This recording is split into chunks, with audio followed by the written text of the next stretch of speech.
very, very successful in this little pool until suddenly geological conditions changed, climate changed, and the pool dried up. Now, these sophisticated descendants didn't find out how to go back to the simplicity of the little limpet. And they died out. They died out. One can say that Darwin didn't wear a watch. He understood evolution and he understood the survival of the fittest. This concept has a huge impact in the way we live today. But since he didn't wear a watch, he didn't take into account the time factor. Who is successful for a moment in a short span of time is different from he who is successful in a long period of time.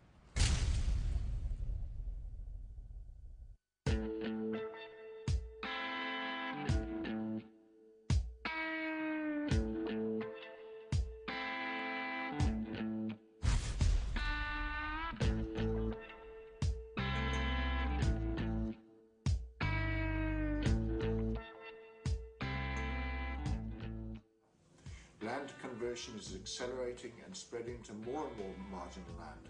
Often this leads to dust bowls, which is collapse of the soil. Desertification, which is formation of desert, is widespread in Asia and Africa.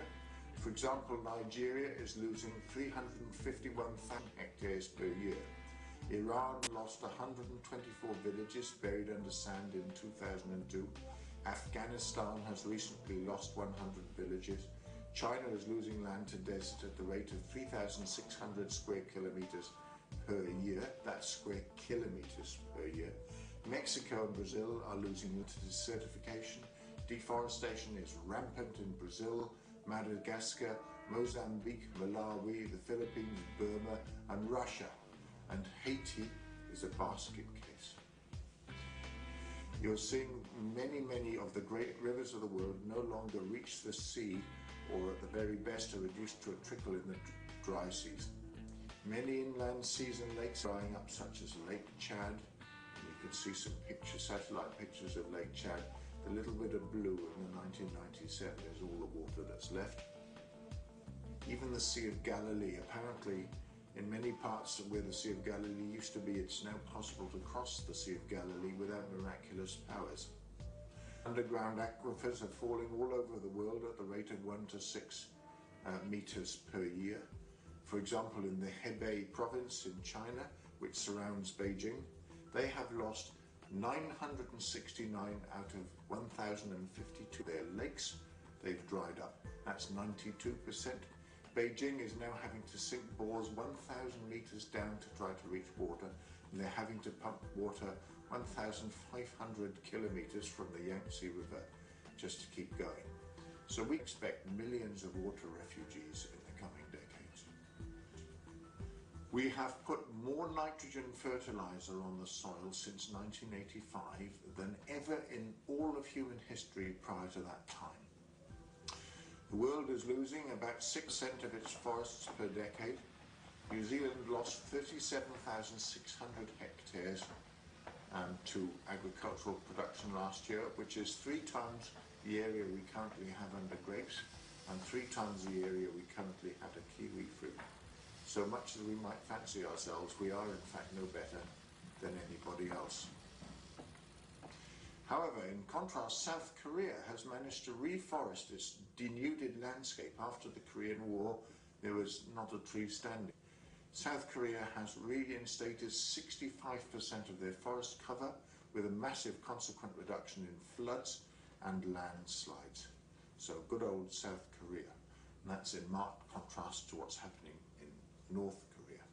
After flooding in the Yangtze River Basin caused $30 billion worth of damage in August 1998, China realized belatedly that the value of their trees as flood protection was far greater than their value as timber. Nigeria and the Philippines have now lost their forests, and they are net importers of wood. Can you imagine that? In my own cultural knowledge of Nigeria and the Philippines, I see them as forested countries, and they are now net importers of wood. Remember that forests make their own rain. because forests trap 3/4 of the rainfall in their sort of humus and undergrowth, and that water is then available for evaporation and transpiration further inland. When you denude the land of forest cover, 75% of the water just runs straight back to sea as runoff, and therefore that water is not available. So it is absolutely true, the forests make their own rain.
Loss of forests causes droughts and floods.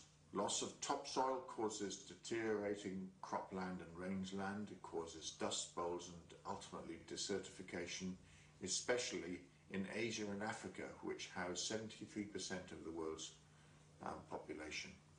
Desertification in China has caused the abandonment or partial abandonment of 24,000 villages, displacing tens of millions of people.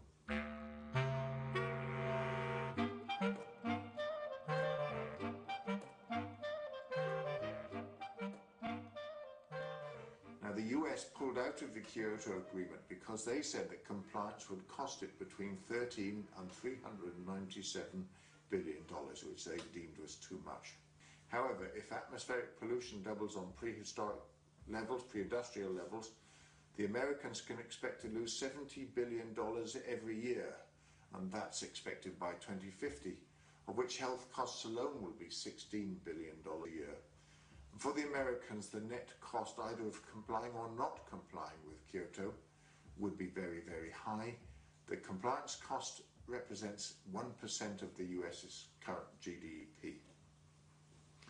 Now, after the Boxing Day tsunami, when mangroves had been spared, they provided protection against the ravages of the tsunami. In the distant past, New Orleans wetlands provided a natural barrier to hurricanes. Unfortunately, they've all been bulldozed away by development, and so Hurricane Katrina last year cost $200 billion worth of damage so far, which is 7 times higher than any previous storm in history.